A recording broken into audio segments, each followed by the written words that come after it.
Story number 1. Shadows on Dyatlov Pass. Winter in the Ural Mountains is a relentless beast, an unforgiving expanse where the snow blankets every inch of land, swallowing sound and sight alike. I remember the first time I heard about Dyatlov Pass. It was a cold December evening in 1960, and the news of the mysterious deaths of 9 experienced hikers had just started to ripple through the Soviet Union. As a young journalist fascinated by unexplained phenomena, I was immediately drawn to the case. Theories ranged from avalanches to military experiments, but none could satisfactorily explain the eerie circumstances surrounding their deaths. My name is Ivan Petrov, and what began as a professional curiosity quickly turned into an obsession. Determined to uncover the truth, I joined an expedition to the very spot where the Dyatlov Pass tragedy had occurred. Equipped with my camera, notebooks, and a heart full of questions, I set out into the wilderness, unaware of the horrors that awaited me. The journey to Dyatlov Pass was arduous, even for someone accustomed to the harsh climates of Russia. The Ural Mountains stood tall and imposing, their peaks hidden behind a veil of swirling snowstorms.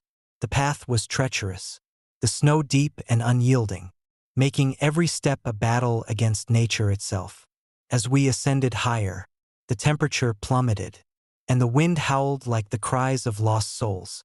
Our group consisted of 5 members: Elena, a seasoned mountaineer with a sharp mind; Sergei, the pragmatic leader; Dmitri, the quiet photographer; Anya, the enthusiastic storyteller; and me, Ivan, the journalist seeking answers. We had spent weeks preparing, studying maps, and equipping ourselves with the best gear money could buy. But nothing could have prepared us for the isolation and the creeping sense of dread that settled over us as we approached the pass. On the 3rd night, just as we were setting up camp, the storm hit with a vengeance. The wind howled through the pines, and the snow fell in relentless sheets, obscuring our vision and numbing our limbs. We huddled together in the tent, the warmth of our bodies barely keeping the cold at bay. As I lay there, staring at the ceiling, I felt a presence, a silent watcher observing us from the darkness outside. Suddenly, a loud bang echoed through the tent, jolting me awake. Sergei shouted, "Is everyone all right?" Panic surged through me as we realized something was terribly wrong. Dmitri's camera was missing, and Anya's tent flap hung open, swaying in the wind. Elena, always the first to act, grabbed her flashlight and peered outside. But the storm had swallowed the surroundings in a blinding whiteout. "Stay inside," she commanded, her voice steady despite the fear in her eyes. "We need to wait this out." But the feeling of being watched intensified, and the whispers of the wind seemed to carry faint, mournful cries. Sleep eluded me that night as I listened to the storm's symphony, the tension within the tent palpable. The next morning, the storm had subsided, leaving behind a desolate landscape of pristine snow and shattered silence. We emerged from our tent, weary and frostbitten, to assess the damage. Sergei was visibly shaken, his face pale beneath his thick beard. "Someone broke into our tent," he announced grimly. "Our gear is gone, and Anya's belongings are scattered everywhere." Anya was nowhere to be found, her last known location the tent that now lay in disarray. Panic set in as we realized the gravity of the situation. Elena suggested we follow the tracks left by the intruder, hoping to find Anya and our missing equipment. With heavy hearts, we trudged through the snow, the footprints leading deeper into the forest. Hours passed with no sign of Anya, only the haunting echoes of the storm's aftermath. The footprints eventually led us to a clearing where we found Anya's abandoned belongings: a torn journal, a broken compass, and a single, blood-stained scarf. The sight of the blood sent shivers down my spine, and Elena's eyes hardened with determination. "We need to find her," she declared. "She's out there." As the sun began to set, casting long shadows across the snow, we stumbled upon an old, decrepit cabin hidden among the pines. Its windows were dark, and the door hung loosely on its hinges. creaking ominously with each gust of wind. A sense of foreboding settled over us as we approached, the air thick with an inexplicable tension. Sergei pushed the door open, and we stepped inside cautiously. The interior was cold and musty, the remnants of a long-abandoned life scattered throughout the space. A heavy wooden table stood in the center, covered in layers of dust and cobwebs. As we explored, Dimitri's flashlight beam caught sight of something chilling. A series of blood-stained footprints leading up to a small, hidden room at the back of the cabin. "Look," Dimitri whispered, his voice barely audible. "They lead to that door." With our hearts pounding, we opened the door to reveal a narrow staircase descending into darkness. Taking a deep breath, we began our descent, the air growing colder with each step. The whispers of the wind seemed to echo from below, their sorrowful tones guiding us deeper into the abyss. At the bottom of the stairs, we entered a small chamber illuminated by a single, flickering bulb hanging from the ceiling. The room was sparse, containing only a weathered bed and a dresser covered in grime. But what caught our attention was the sight of Anya, lying motionless on the bed, her eyes wide open and staring blankly ahead. As we rushed to her side, the atmosphere in the room shifted, the air growing heavy with an oppressive energy. Anya's body was cold to the touch, her face contorted in an expression of unimaginable fear. Sergei checked her pulse, finding nothing but the stillness of death. "We need to leave," he said softly, his voice breaking. "Now." But as we turned to ascend the stairs, the room seemed to come alive with malevolent intent. The door slammed shut, and the whispers turned into screams, filling the chamber with a cacophony of anguish. Shadows danced along the walls, their forms twisting and contorting in unnatural ways. The temperature plummeted further, and I could see my breath misting in the frigid air. Suddenly, a figure materialized before us, a ghostly apparition of a woman clad in tattered winter gear, her eyes hollow and filled with sorrow. "Leave," she intoned, her voice echoing through the room. "Leave before it's too late." Fear paralyzed us as we stared into her empty gaze, the weight of her presence pressing down on us. Elena, always the strongest, stepped forward, her voice steady despite the terror. "Who are you? What do you want from us?" The apparition let out a mournful wail, the sound piercing through our souls. "They took everything from me, my family, my peace. You must leave or suffer the same fate." With a surge of adrenaline, Sergei grabbed Elena's arm, pulling her away from the spectral figure. "We need to get out of here," he commanded, his voice urgent. "Now." We turned and ran, the oppressive atmosphere chasing us down the stairs and out of the cabin. The storm had returned, more violent than ever, the wind howling like the spirits of the damned. The footprints left by the intruder seemed to come alive, leading us in circles through the forest, disorienting us further. As we stumbled through the snow, the night seemed to close in around us, the darkness filled with unseen threats and lingering sorrow. The whispers of the wind turned into relentless screams, their sorrowful pleas echoing in our ears. Every step felt like a descent into madness, the weight of the mountain pressing down on us with unyielding force.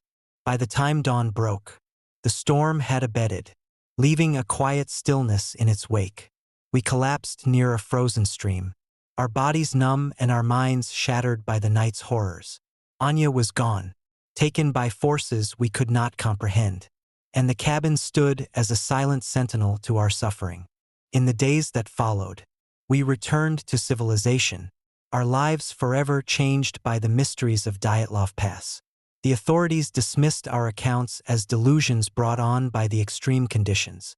But we knew the truth. The spirits of those lost to the past still lingered, their anguish echoing through the mountains, seeking release from their eternal torment. Years later, the case of Dyatlov Pass remains unsolved, a chilling reminder of the unknown dangers that lie hidden in the wilderness. Theories abound, from avalanches to secret military experiments, but none can fully explain the inexplicable circumstances of those tragic deaths. I still visit the Ural Mountains, drawn by the haunting beauty and the lingering spirits that call out through the snow.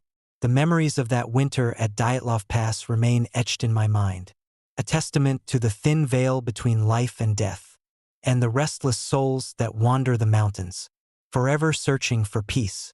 Because in the heart of the wilderness, amidst the silent snow and the whispering winds, the shadows of Dyatlov Pass linger, waiting for those brave enough to uncover their secrets and compassionate enough to help them find their way home.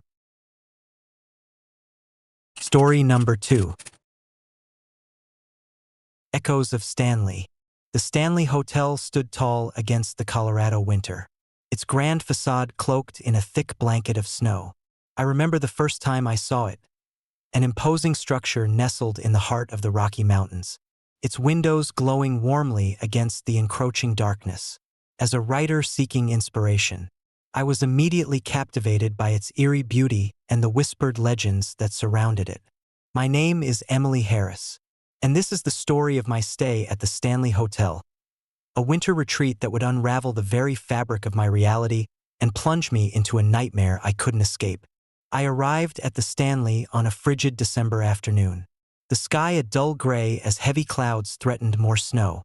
The drive up the winding mountain road was both exhilarating and unnerving, the sheer isolation of the hotel making it feel like a fortress against the elements. The snowflakes danced in the wind, each one unique, yet together creating a mesmerizing yet foreboding scene. The lobby greeted me with its classic elegance, polished wooden floors, a grand chandelier, and walls adorned with vintage photographs. The receptionist, a woman with a serene smile, handed me the key to my suite and wished me a pleasant stay. "Enjoy the winter magic," she said, her eyes lingering on mine with an almost knowing look. The room was spacious, with large windows offering breathtaking views of the snow-covered landscape. A roaring fireplace added a cozy warmth, and antique furnishings hinted at the hotel's storied past. I unpacked my belongings, eager to begin my writing project, a novel inspired by real haunted locations across America. As night fell, the storm outside intensified, the wind howling through the pines like the whispers of restless spirits. I settled into my armchair by the fireplace, the flickering flames casting long, dancing shadows on the walls. The silence of the hotel was both comforting and unsettling, a stillness that seemed to press in from all sides. That night, sleep eluded me. The howling wind and the occasional creak of the old building kept me restless. As midnight approached, a soft melody floated through the air, a hauntingly beautiful tune that seemed to emanate from nowhere and everywhere at once. I sat up, straining to listen, but the source of the music remained elusive. Suddenly, a loud bang echoed through the hallway, followed by a series of footsteps pacing back and forth in the corridor outside my room. My heart raced as I realized I wasn't alone. I grabbed my flashlight and cautiously approached the door, the beam cutting through the darkness. Peeking through the peephole, I saw nothing but the swirling snow and the dimly lit hallway. The footsteps had stopped, replaced by an eerie silence. Shaking off the unease, I returned to my seat, convincing myself it was just the storm playing tricks on my mind. But as the night deepened, the phenomena continued. Each time I drifted toward sleep, the melody returned, accompanied by the sound of footsteps and faint, sorrowful whispers. I began to feel watched, the weight of unseen eyes pressing down on me, making it difficult to concentrate on my writing. The following morning, the storm had abated, leaving behind a world transformed by snow and ice.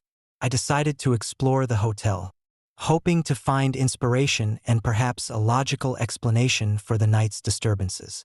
The grand staircase led me to various wings of the hotel, each room holding its own secrets and stories. In the corridor outside the dining room, I met James, a seasoned housekeeper who had worked at the Stanley for over 2 decades. His eyes were tired but kind, and he greeted me with a warm smile. "First time here?" he asked, noticing my unfamiliarity with the place. I nodded, intrigued by his presence. "Yes, I'm here for a writing retreat," The hotel seems perfect for inspiration. James chuckled softly. Ah, the Stanley has a way of doing that. Just be mindful of the night hours. The hotel has its quirks. I raised an eyebrow, sensing he was hinting at something. Quirks? He leaned in closer, his voice lowering to a conspiratorial whisper. Let's just say the Stanley has a rich history, filled with stories of ghostly apparitions and unexplained phenomena. Many guests experience things they can't quite explain. Best to keep to yourself and enjoy the peace. I thanked him, intrigued by his words but determined to focus on my work. That evening, I returned to my room, the weight of James's warning lingering in my mind. As I sat down to write, the haunting melody began once more, the footsteps echoing through the hallway like a ghostly rhythm. I tried to ignore it, but the music seeped into my consciousness, tugging at the edges of my sanity. Over the next few days, the strange occurrences intensified. Guests reported seeing shadowy figures in the hallways, hearing disembodied voices, and feeling sudden drops in temperature. I interviewed several of them, each account more chilling than the last. One elderly gentleman claimed to have seen the ghost of a woman in a white dress wandering the halls, her eyes filled with an eternal sorrow. Another guest spoke of hearing children's laughter coming from empty rooms, only to find the rooms deserted upon investigation. Determined to uncover the truth, I delved into the hotel's history, poring over old records and archival footage. The Stanley, built in 1909 by Freeland Oscar Stanley of Stanley steamer fame, had a storied past filled with tales of tragedy and mystery. The most infamous incident was the unsolved murder of a maid named Evelyn, whose spirit was said to haunt the hotel, her sorrowful cries echoing through the night. One night, driven by a mix of fear and curiosity, I decided to confront the supernatural. Armed with my notebook and a flashlight, I prepared to spend the night in the hallway where the maid was rumored to roam. As midnight approached, the air grew colder, and the atmosphere thickened with an otherworldly presence. The haunting melody began again, louder and more insistent than before. The footsteps echoed through the corridor, pacing back and forth with a purpose that sent chills down my spine. I stood still, waiting for the apparition to appear, my heart pounding in my chest.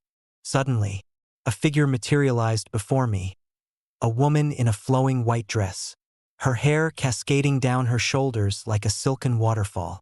Her eyes met mine, filled with a profound sadness that seemed to pierce my very soul. "Why are you here?" she whispered, her voice a haunting melody that echoed through the silent hallway. "I seek the truth," I replied, my voice trembling. "Why do you haunt this place?"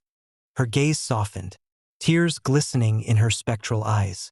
"I am lost," she murmured. "My life was taken here, my dreams shattered by darkness. Help me find peace." I felt a surge of compassion, the weight of her sorrow pressing down on me. "I want to help," I said softly. "Tell me what I can do." She reached out her hand, her fingers passing through mine like wisps of smoke. "Find the truth of my death. Only then can I rest." With that, she vanished, leaving me alone in the cold hallway, her plea echoing in my mind. Determined to honor her request, I delved deeper into the hotel's history, uncovering a web of secrets that had been carefully concealed over the decades. Through relentless research and countless interviews, I uncovered the tragic story of Evelyn, the maid who had been brutally murdered in 1953. The details were scarce, but whispers spoke of jealousy, betrayal, and a cover-up that had protected the hotel's reputation at the expense of Evelyn's life. Her family had disappeared soon after, and her spirit had been left to wander the halls, her cries unheard and unheeded. Armed with this knowledge, I knew what I had to do. I returned to the hallway where Evelyn had appeared, the haunting melody still lingering in the air. With a heavy heart, I began to perform a ritual of remembrance and closure, speaking words of forgiveness and release into the cold night.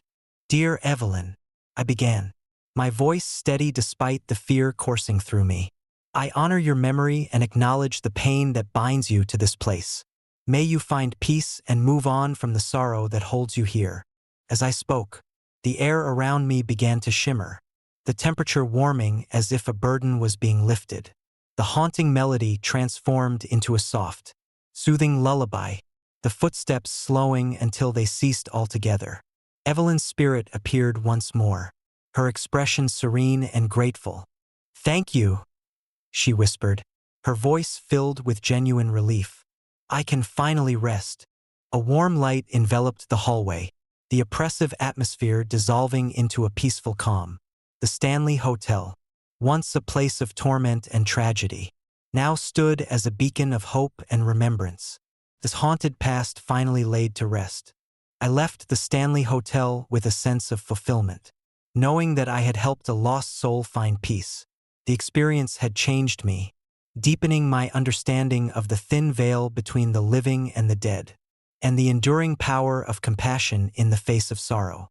Years later, I still think back to that winter at Black Mountain, the memories both haunting and beautiful. The Stanley Hotel remains a place of mystery and legend, its walls holding the echoes of countless stories waiting to be told.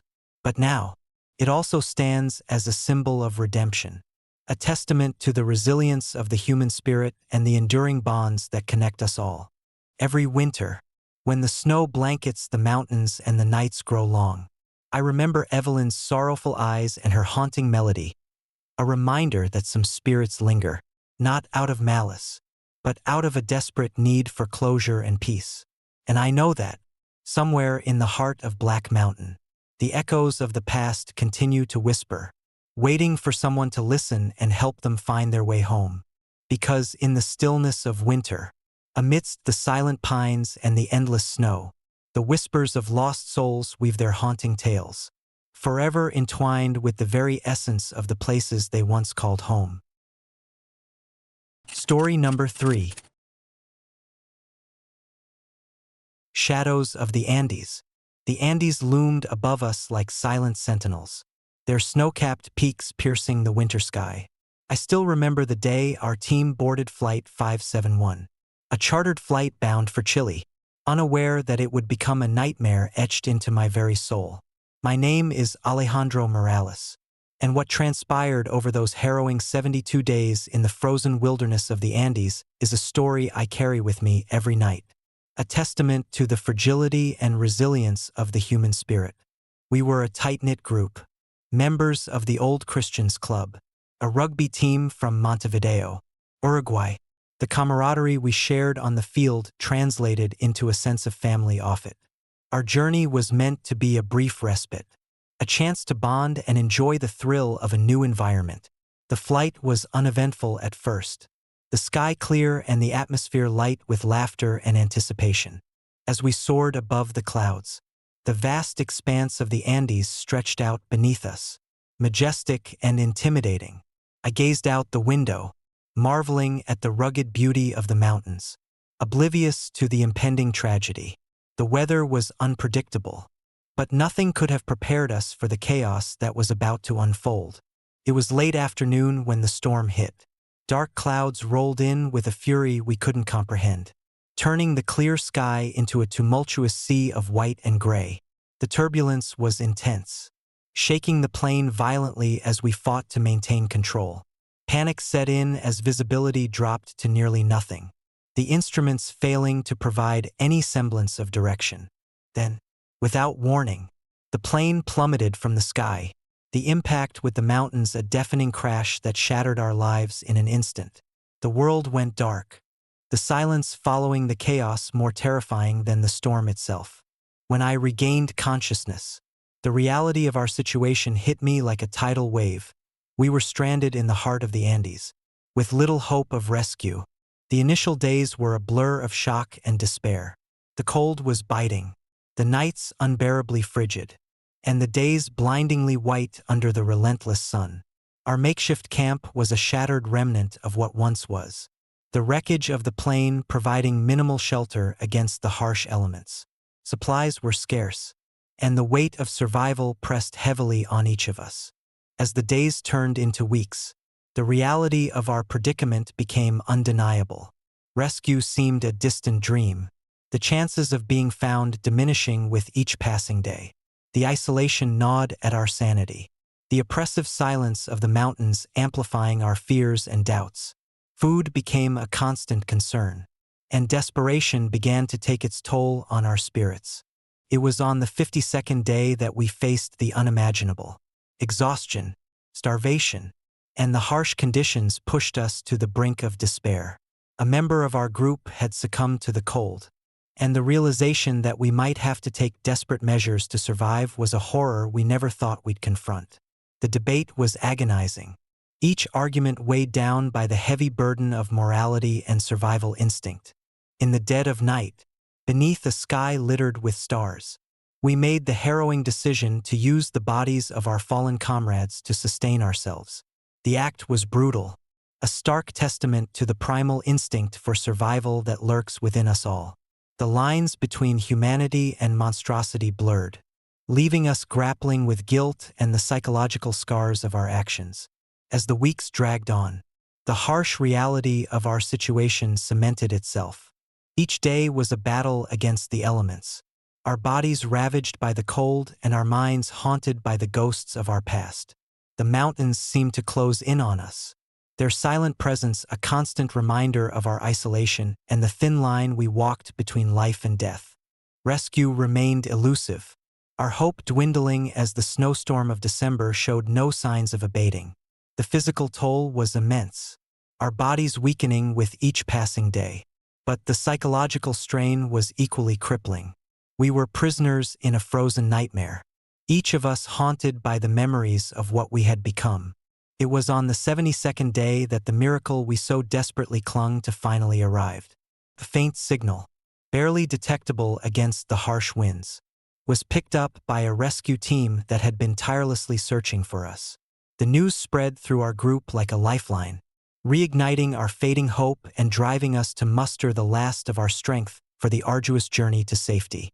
The rescue was a blur of chaos and relief, the sight of rescuers a beacon of hope that propelled us forward despite our weakened state. As we trekked through the snow, the weight of our ordeal pressed down on us, each step a testament to our will to survive. The mountains, once our tormentors, now stood as silent witnesses to our resilience and the indomitable human spirit. In the aftermath, as we were airlifted to safety, the gravity of our experience settled in. The physical scars were visible, but the emotional and psychological wounds were deeper, etched into our very beings. We were survivors of a tragedy that tested the very limits of our humanity. Our story a chilling reminder of the dark corners of human nature and the desperate measures we take when faced with death. Returning to civilization was both a relief and a challenge. The world had moved on without us, unaware of the horrors we had endured. The process of healing was slow, the memories of those 72 days a constant presence in our lives. We were forever changed, bound by the shared trauma of our experience and the haunting shadows of the Andes that would never truly leave us. Years later, the events of Flight 571 remain a haunting chapter in my life, a story of survival, sacrifice, and the darkest aspects of human nature. The Andes, with their majestic beauty and unforgiving climate, continue to stand as a silent testament to the tragedy that unfolded on their slopes. The whispers of those lost souls linger in the cold winds, their memories forever entwined with the snow-covered peaks. I often find myself gazing towards the mountains, the snow glistening in the sunlight, a stark reminder of the fragility of life and the lengths we will go to preserve it. The story of our survival is one of both horror and hope, a complex tapestry of emotions that defies simple explanation. Because in the heart of the Andes, amidst the silent snow and the unforgiving cold, the echoes of our ordeal continue to resonate. A chilling reminder of the shadows that lurk within us all and the resilience that drives us to survive against all odds. Story number 4. Whispers of the Yeti. Winter in the Himalayas is a relentless adversary. The mountains stand tall and unforgiving, their peaks hidden behind swirling mists and endless snowstorms. I've always been drawn to the allure of these giants, the challenge they present, and the mysteries they guard. My name is Ethan Walker, and what I encountered during my expedition to Mount K2 in the dead of winter is a story I carry with me every night. A tale of survival, the supernatural, and the thin line between reality and legend. Our team consisted of 5 seasoned mountaineers: Jake, the pragmatic leader; Sarah, our skilled navigator; Liam, the fearless climber; Mia, the dedicated medic; and me, the photographer and storyteller. We had trained for years, preparing for the harshest conditions the Himalayas could offer. The objective was clear: summit Mount K2 and document our journey. Little did we know that the mountain held secrets far darker than we could imagine. We set up our base camp in a secluded valley, surrounded by towering peaks blanketed in pristine white. The air was crisp, each breath a reminder of the altitude and the isolation we embraced. The first few days were routine, acclimatizing, setting up tents, and making our way up the mountain. But as we ascended, strange occurrences began to unsettle us. It started with the footprints, large, humanoid prints etched deeply into the snow, far bigger than any humans. Jake dismissed them as an exaggeration or perhaps wildlife we hadn't identified. But as days passed, the footprints became more frequent and unmistakably made by a bipedal creature. They led deeper into the untouched wilderness, disappearing into the dense forest surrounding our camp. One night, as the wind howled and the temperature plummeted, we gathered around the campfire, sharing stories to keep our spirits up. That's when Sarah spoke up, her voice barely above a whisper. "Have you guys heard about the Yeti sightings around here?" We exchanged skeptical glances. The Yeti, a creature of legend, was dismissed by most as a myth, but the footprints suggested something was out there, watching us. The following night, as I lay in my tent, a soft melody of eerie chanting floated through the air, carried by the howling wind. My heart raced as I listened, the sound both beautiful and haunting. I tried to convince myself it was just the wind, but the chant grew louder, more insistent. I peeked outside, half expecting to see a fellow climber. But the darkness offered no answers. Days turned into weeks, and the tension within the group mounted. Supplies were dwindling, and the psychological strain of the isolation took its toll. Mia noticed the growing fear in our eyes, the way we avoided each other's gazes, haunted by the unknown. One particularly brutal storm forced us to huddle closer together in the main tent, the howling wind battering the fabric above us. In the dead of night, a loud crash echoed through the camp, the sound of something slamming against our tent. We scrambled to our feet, flashlights cutting through the darkness, but saw nothing beyond the swirling snow and whipping winds. Jake took charge, rallying us to stay calm and conserve our energy. "We need to stick together," he insisted, though his voice betrayed his own fear. As we settled back into uneasy silence, the chanting melody returned, more distinct this time. It was as if the mountain itself was trying to communicate, its voice resonating with an ancient sorrow. The next morning, we found deep gouges in the tent walls, torn from the inside out. The footprints were everywhere, leading away from our camp and disappearing into the forest. Panic set in as we realized we were not just being watched, we were being hunted. Determined to uncover the truth, we decided to follow the footprints, hoping to find answers or a way to appease whatever was stalking us. Armed with our gear and a growing sense of dread, we ventured into the heart of the wilderness, the snow crunching beneath our boots and the wind whispering secrets through the pines. The forest was eerily silent, the usual sounds of wildlife absent, replaced by an oppressive stillness. The footprints led us to a clearing where the remnants of an old shrine lay buried under snow, stone statues weathered by time, their features worn but still imposing. In the center stood a large stone effigy, its eyes seeming to follow us, the whispers of the wind turning into faint, mournful cries. As we approached, the temperature dropped further, our breaths visible in the frigid air.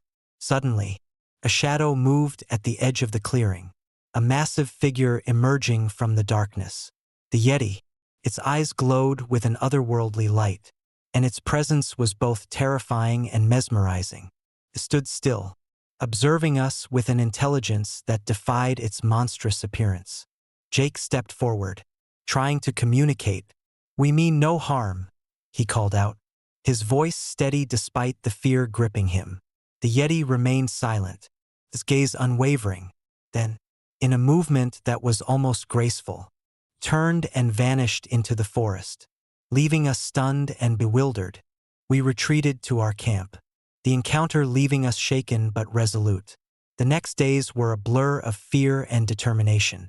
We knew that the Yeti was not just a mindless beast but a guardian of the mountain, a spirit bound to protect its domain. Our presence had disturbed the delicate balance, and now we had to find a way to restore it. One night, as we sat around the dwindling fire, Liam shared an old legend he had heard from local guides. The Yeti was said to be the spirit of a guardian, protecting the mountain from those who sought to exploit its secrets. To appease it, one had to offer respect and honor the mountain's ancient traditions. Inspired by the legend, we decided to perform a ritual at the old shrine, hoping to earn the Yeti's favor and ensure our safety. We gathered what little supplies we had left, candles, herbs, and a simple offering of food, and made our way back to the clearing. As we arranged the items around the stone effigy, the air grew thick with anticipation. The chanting melody returned, louder and more harmonious, as if the mountain itself was guiding us. We spoke words of respect and gratitude, acknowledging the Yeti's role as guardian and protector. Suddenly, the clearing was bathed in a soft, ethereal light. The Yeti appeared once more, its presence no longer menacing but serene. It approached us slowly, the tension between us easing as we met its gaze. For a moment, time stood still, the mountain holding its breath. The Yeti extended a massive hand, and in its palm lay a small, glowing stone. It was a symbol of peace, a token of the mountain's acceptance. We took the stone, feeling a surge of warmth and relief wash over us. The Yeti nodded, a gesture of approval, before fading into the night. The following day, the storm had subsided, and the sun broke through the clouds, casting a warm glow over the snow-covered peaks. We knew it was time to leave, our hearts lighter and our spirits lifted by the encounter. As we descended the mountain, the footprints were gone, replaced by a sense of harmony and respect for the land we had traversed. Years have passed since that winter expedition, but the memories of Dyatlov Pass linger like shadows in my mind. The Yeti of the Himalayas remains a symbol of the unknown, a reminder of the mysteries that lie hidden in the heart of the mountains. The story of our survival is one of courage, respect, and the enduring bond between humanity and the natural world. Sometimes, when the wind howls through the pines and the snow begins to fall, I can still hear the faint echoes of the Yeti's song, a haunting melody that speaks of ancient guardians and the thin veil between legend and reality.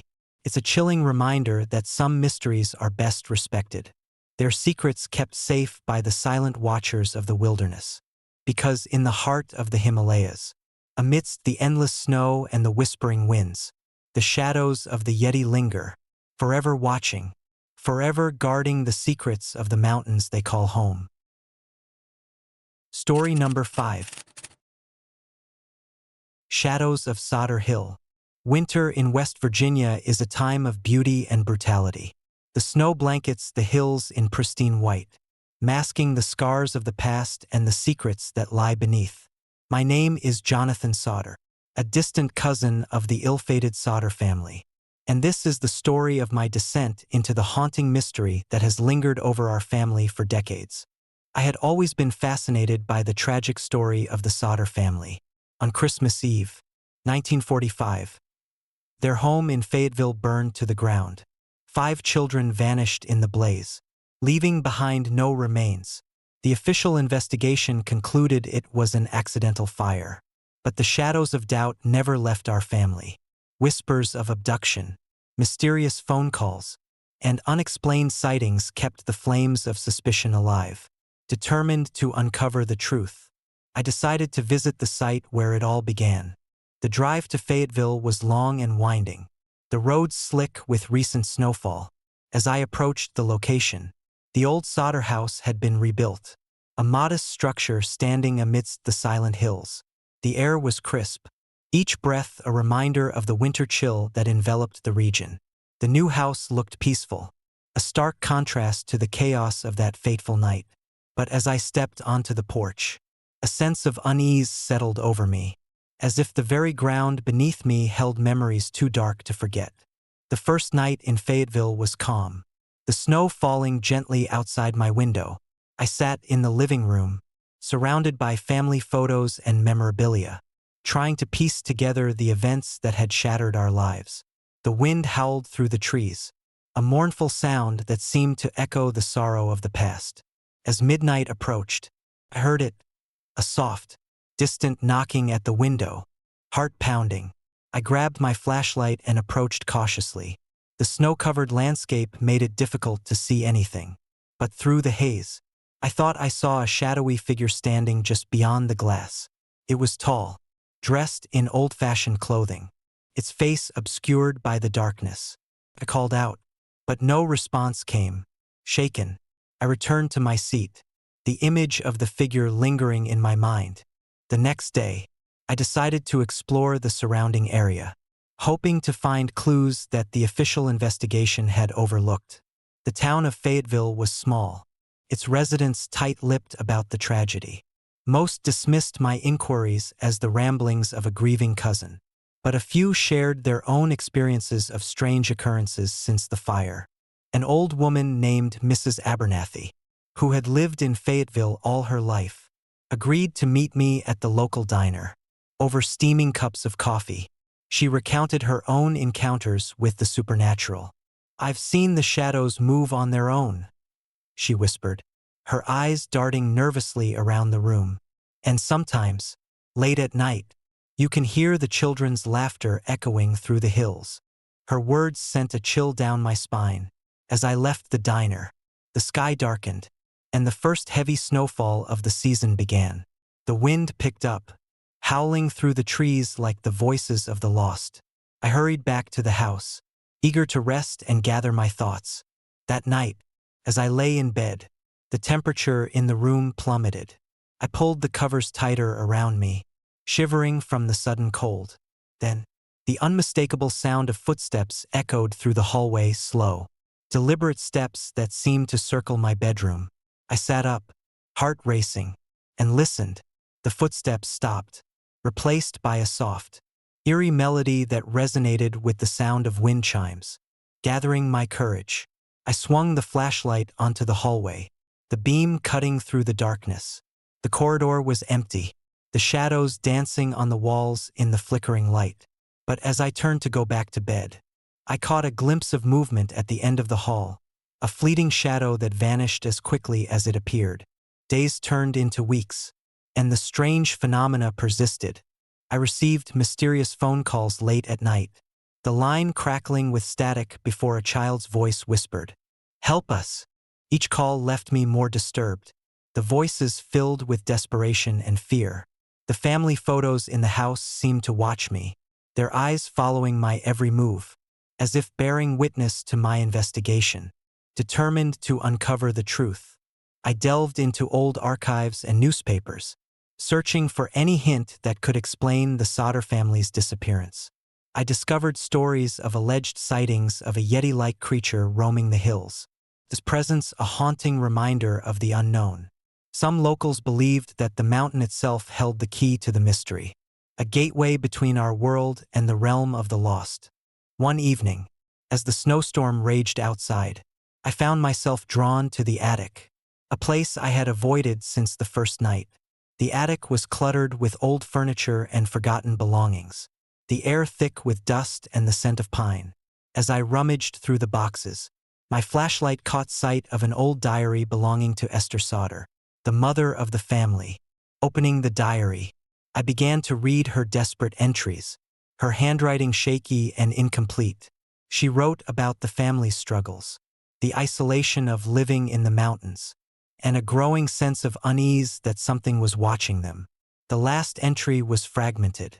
The ink smeared as if she had been crying while writing it. They come for us? Protect the children. Keep the door closed. A sudden gust of wind blew through the attic, extinguishing my flashlight and plunging me into darkness. The sound of footsteps approached. Closer this time, the presence of the unseen drawing near. I fumbled for my matches, lighting a candle that flickered and cast long shadows around the room. In the candlelight, I saw them, the ghostly apparitions of the Sodder children. Their eyes hollow, their expressions mournful. "Help us," they chorused, their voices blending into a sorrowful melody. The temperature dropped further, the candle flame wavering as if struggling against an unseen force. I felt a cold hand brush against my shoulder, turning to see a shadowy figure standing beside me. A man dressed in old-fashioned hunting gear, his face hidden beneath a hood. "Protect the door," he intoned, his voice echoing through the attic. "Do not let them in." Fear surged through me as I realized the true nature of the haunting. The door to the attic had been a barrier, a boundary between our world and the dark forces that sought to claim the Sodder children. I knew I had to act fast to prevent the spirits from being trapped forever. Gathering my courage, I closed the attic door and sealed it with heavy furniture. The apparitions of the children began to fade, their voices growing fainter as the barrier held strong. The shadowy figure lingered for a moment longer before dissipating into the darkness, the warning hanging heavy in the air. The following morning, the storm had passed, leaving behind a serene yet eerie calm. I felt a sense of accomplishment, knowing that I had protected the spirits and perhaps finally brought some closure to the lingering tragedy. But the mystery of the Sodder family remained, the truth buried beneath layers of snow and sorrow. Years have passed since that winter, but the shadows of Sodder Hill continue to haunt me. I often find myself revisiting the site, drawn by the unresolved questions and the lingering presence of the lost souls. The Stanley Hill house stands as a testament to the enduring mystery, its walls holding secrets that defy explanation. Sometimes, when the wind howls through the trees and the snow blankets the land in silence, I can still hear the faint echoes of the children's laughter and the sorrowful whispers of a mother's plea. The mystery of Flight 571 in the Andes may remain unsolved, but the tragedy of the Sodder family is a haunting reminder of the thin line between life and death, reality and legend, because in the heart of winter, amidst the silent snow and the whispering winds, the shadows of Sodder Hill linger, forever watching, forever guarding the secrets of the past they were never meant to forget. Story number 6. Shadows on Dalton. Winter on the Dalton Highway is a test of endurance, a relentless assault by nature that strips away any semblance of comfort or hope. The road stretches endlessly through Alaska's frozen wilderness, a ribbon of asphalt snaking between towering mountains and desolate stretches of snow-covered plains. My name is Jack Thompson, and this is the story of the night that turned my routine haul into a nightmare I can scarcely put into words. I had been driving the Dalton Highway for years, transporting supplies to remote communities and oil rigs scattered across the Arctic Circle. The isolation was part of the job, the vast emptiness, the unending silence, and the breathtaking yet unforgiving beauty of the Alaskan winter. But nothing could have prepared me for what I encountered on that fateful December night. It was just past midnight when I decided to take a break at one of the few service stops along the Dalton. My rig had been humming steadily, the engine a comforting presence in the oppressive cold. I pulled into the gravel parking lot, the dim glow of the overhead light casting long shadows across the snow-covered ground. Stretching my legs and wiping the frost from my windshield, I grabbed a thermos of coffee from the cab and stepped outside into the biting wind. The air was sharp, each breath a visible puff of steam as I made my way to the restroom. The silence was almost absolute, broken only by the distant howl of the wind and the crunch of snow under my boots. As I walked, I couldn't shake the feeling that I was being watched. My heart pounded a little faster, and I glanced over my shoulder, but there was nothing, just the endless expanse of snow and the dark outline of the mountains. shaking off the unease. I entered the restroom, the warmth inside a stark contrast to the freezing night outside. I splashed water on my face, trying to steady my nerves. That's when I heard it, a soft, almost imperceptible sound, like footsteps padding slowly across the snow. My blood ran cold. I froze, straining my ears to listen. The footsteps grew louder, more deliberate, circling around the parking lot outside. I backed away from the sink, heart racing, and peered out through the window. The parking lot was empty. The only movement, the swirling snowflakes driven by the wind. Panic surged through me. "Who's there?" I called out, my voice wavering. There was no response, only the haunting echo of my own voice bouncing back at me.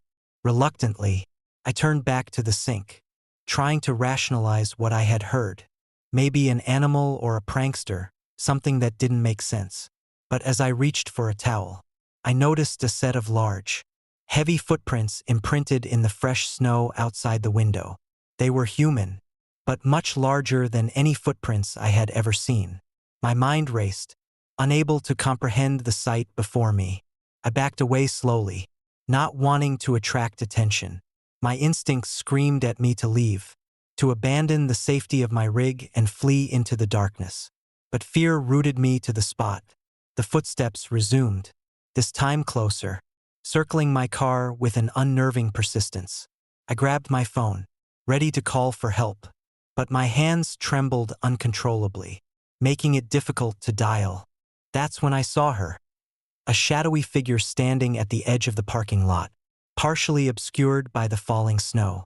She was dressed in a long, flowing coat that seemed to merge with the darkness, her face hidden beneath the hood. Her eyes, if I could see them, were fixated on me, an unspoken sorrow emanating from her very presence. I watched in horror as she began to walk towards my rig, each step deliberate and heavy, leaving behind a trail of the same oversized footprints. My mind raced with questions. Who was she? Why was she here? And most terrifying of all, what did she want? Summoning every ounce of courage, I opened the driver's side door and peered out, my flashlight cutting through the night. The snow swirled around her as she moved closer, her figure becoming more distinct yet still shrouded in an ethereal glow. I felt an inexplicable chill, not just from the cold but from the sheer dread of her presence. "Help me," she whispered, her voice carrying on the wind like a mournful song. "Please, help me." I froze, unable to respond. Her eyes, if they were visible, seemed to bore into my soul, pleading for something I couldn't understand. Without warning, she vanished, the snow swallowing her presence as if she had never been there at all. The footsteps ceased, and an oppressive silence settled over the parking lot once more. Shaken to my core, I slammed the door shut and locked it, my hands still trembling. I couldn't rationalize what I had just witnessed, but I knew one thing for certain: I needed to leave. The safety of my rig felt like a fragile shield against the unknown, and I couldn't stay any longer. I started the engine, the familiar hum providing a small measure of comfort. As I pulled out of the parking lot, I glanced in the rearview mirror, half expecting to see her standing there. But there was nothing, only the endless night and the swirling snow. I drove faster, the headlights cutting through the darkness as I tried to outrun the fear that clung to me like the biting cold. But as the miles passed, the sense of being watched persisted. Every shadow seemed to move with a life of its own, every gust of wind carrying whispers of sorrow and pain. I couldn't shake the feeling that something was following me, an invisible presence lurking just out of sight. The highway stretched endlessly before me, a labyrinth of ice and snow that offered no escape. Hours passed with no sign of the mysterious figure, but the fear remained, an ever-present shadow that gnawed at my sanity. By dawn, the storm had passed, leaving behind a world transformed by the night's terror. The footprints had vanished, replaced by a pristine blanket of snow that erased all evidence of what had transpired. I finally reached the next town, a small outpost nestled in the mountains, and collapsed in the warmth of the local diner, over steaming cups of coffee. I recounted my experience to the bartender, who listened with a mixture of skepticism and sympathy. "You're not the first to see her," he said thoughtfully, eyes distant. "There are stories, legends about the ghost of a woman who died on this highway. They say she's searching for something, or someone, lost in the storm." His words sent a shiver down my spine. The stories seemed to explain the unexplainable, but they did nothing to quell the fear that still gripped me. I realized that the Dalton Highway held more secrets than I could have ever imagined. Its frozen expanse a canvas for the unknown and the supernatural. Weeks turned into months, and the memory of that night lingered like a ghost in my mind. I tried to forget, to move on with my life, but the shadows of Dalton Highway never truly left me. Every time I drove through the mountains, the fear resurfaced, a haunting reminder of the night I encountered the sorrowful spirit of the road. I began researching the legend, delving into old records and talking to locals who had their own encounters. The woman, often referred to as the highway ghost, was said to have been a young woman named Emily Caldwell, who perished in a tragic accident on that very stretch of road decades ago.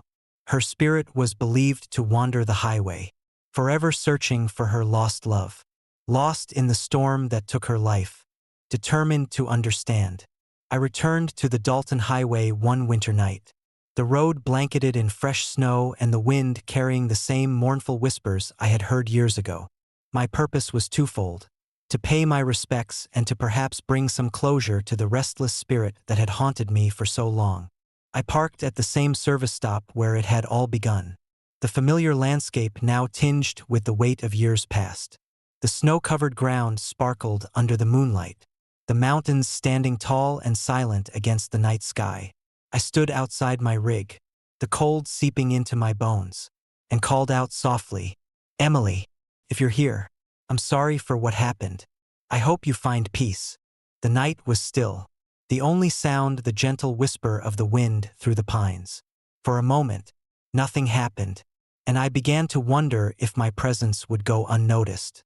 But then, I heard it, the soft melody of her song, carried by the wind like a gentle lament. The footsteps resumed, circling the parking lot once more. But this time, there was no fear in her presence, only a profound sadness.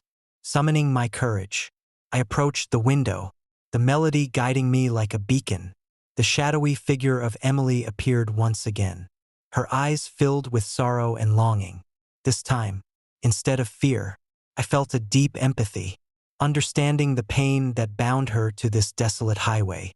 "Emily," I whispered, my voice barely audible over the wind. "I want to help you find peace." Her form shimmered, the snowflakes swirling around her like a protective veil. "Find the locket," she whispered, her voice a haunting echo.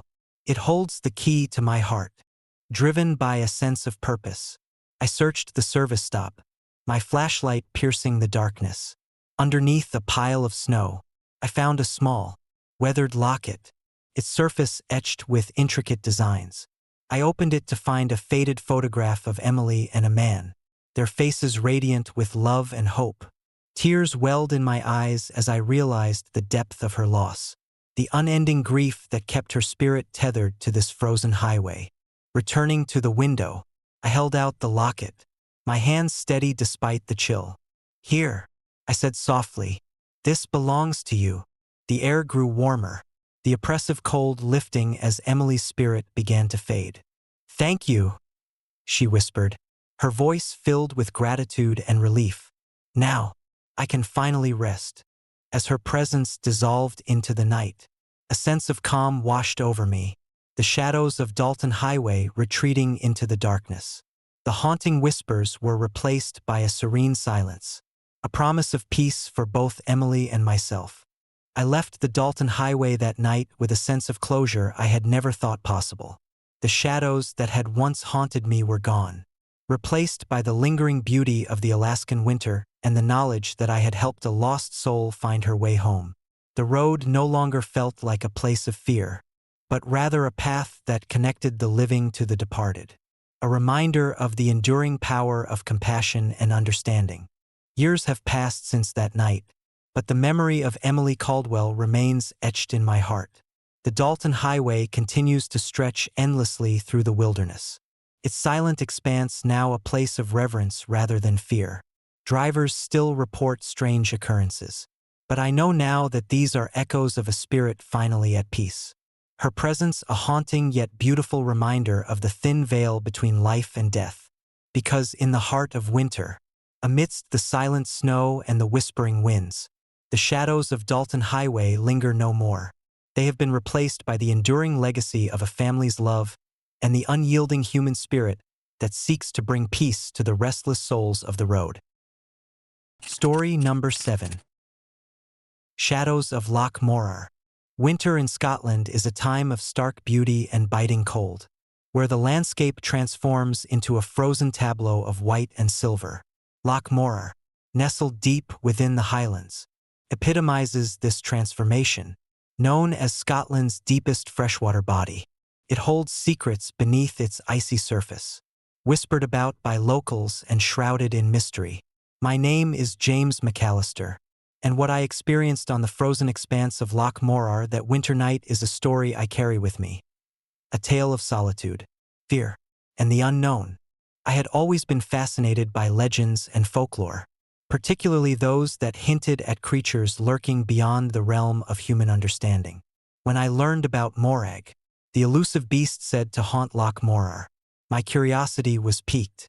Descriptions varied, but the common thread was clear. Morag was a colossal, serpent-like creature, rarely seen, but leaving undeniable evidence of its existence.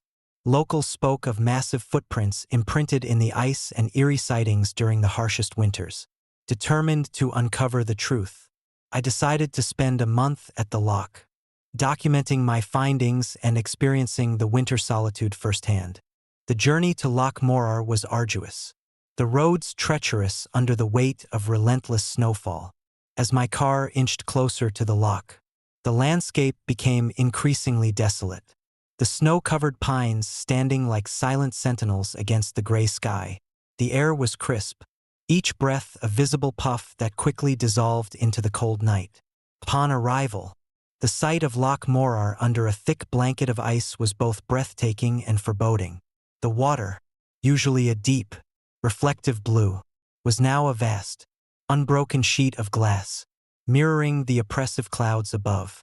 I set up camp in a small, insulated cabin provided by a local outfitter, its windows offering an unobstructed view of the loch. The first few days were uneventful, filled with routine explorations and meticulous documentation.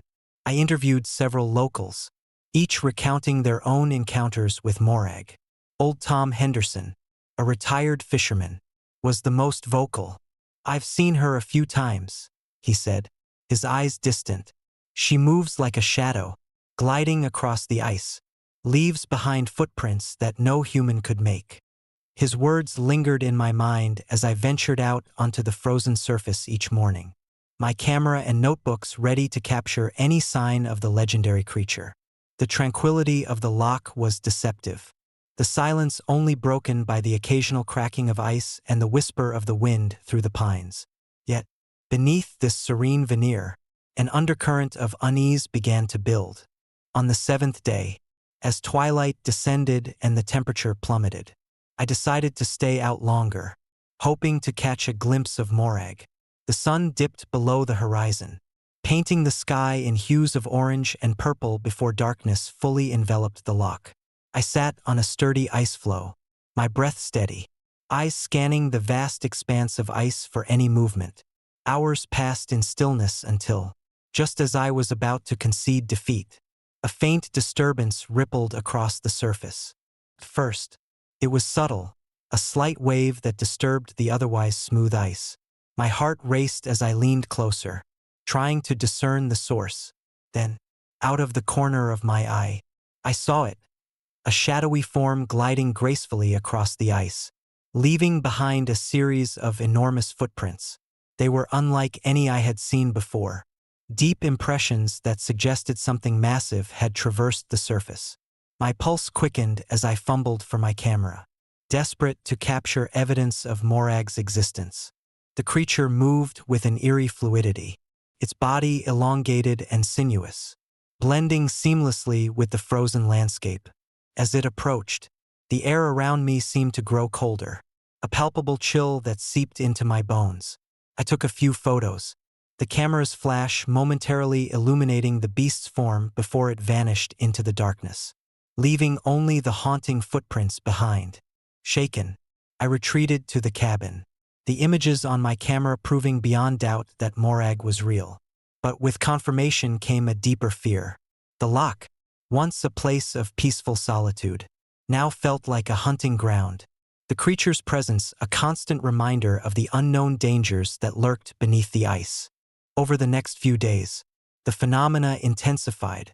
Each night, as the snow continued to fall, I heard faint, melodic chanting carried by the wind, a sound both beautiful and sorrowful. Some evenings, the sound grew louder, accompanied by the distant echo of splintering ice and the soft thud of heavy footsteps across the loch. The footprints appeared more frequently, always leading away from the edge of the ice, disappearing into the dense forest that bordered the loch. One particularly frigid night, driven by a mix of fear and determination, I decided to follow the trail of footprints. Bundled in layers of thermal gear, I stepped onto the ice, my flashlight piercing the darkness. The footprints led me to a secluded area where the ice was thinner. The snow piled high in drifts that obscured any path. As I navigated the treacherous terrain, the chanting grew louder, a haunting melody that seemed to resonate with the very soul of the loch. Suddenly, the ice beneath my feet began to crack, the sound echoing like thunder across the silent expanse. Panicking, I turned to flee, but found myself face to face with Morag. The creature was more magnificent and terrifying than any description could capture. Its eyes, if they could be called that, glowed with an otherworldly light, and its presence radiated an ancient sorrow that chilled me to the core. Before I could react, the ice gave way, plunging me into the freezing water. The shock of the cold stole my breath, my body fighting to stay afloat as Morag watched with a silent, mournful gaze. The chanting seemed to surround me, the voices of lost souls echoing through the darkness. I struggled against the icy grip of the loch, the water pulling me deeper into its abyss. Just as my strength began to wane, a surge of adrenaline propelled me upward, breaking the surface and gasping for air. I gasped, coughing and sputtering, as I struggled to regain my bearings. Morag had vanished, leaving me alone on the ice, the footprints leading back into the darkness. Shivering uncontrollably, I made my way back to the cabin, the memory of the encounter seared into my mind. The following days were a blur of exhaustion and anxiety. I documented every detail of my experience, the physical and emotional toll evident in my every move. The loch, once a place of inspiration, had become a place of terror. The presence of Morag a constant reminder of the thin veil between legend and reality. One evening, as I sat by the fire, the chanting returned, softer this time, almost like a lullaby. I realized that Morag's presence was not just a threat but a sentinel, guarding the loch and the secrets it held. The creature was a part of the mountain, a guardian bound to the frozen waters, its existence a testament to the untamed spirit of the wilderness. Determined to find peace, I decided to leave the loch, my quest for answers unfulfilled, but my fear now mingled with a profound respect for the unknown. As I packed my gear, the snow began to fall once more, the loch shimmering under the pale moonlight. The footprints had vanished, replaced by a serene stillness that spoke of Morag's enduring presence. As I drove away from Loch Morar, the haunting melody lingered in my ears, a sorrowful reminder of the night I encountered the shadows of the loch. The mountains stood tall and silent, their secrets hidden beneath layers of ice and snow, waiting for the next curious soul to uncover their mysteries. Years have passed since that winter on Loch Morar, but the memory of Morag remains vivid in my mind. The experience taught me the limits of human understanding and the profound beauty of nature's mysteries. The loch, with its serene surface and hidden depths, continues to draw those who seek to uncover its secrets, each journey adding to the tapestry of legends that surround it. Sometimes, when the snow begins to fall and the wind carries the faint echoes of chanting, I find myself yearning to return, to stand once more on the frozen expanse and witness the haunting beauty of Morag. But the fear of what lurks beneath the ice keeps me grounded, a silent observer to the eternal dance between legend and reality. Because in the heart of winter, amidst the silent snow and the whispering winds, Loch Morar holds its secrets tightly, its guardian watching over the frozen waters, forever a part of the shadows that dance beneath the surface.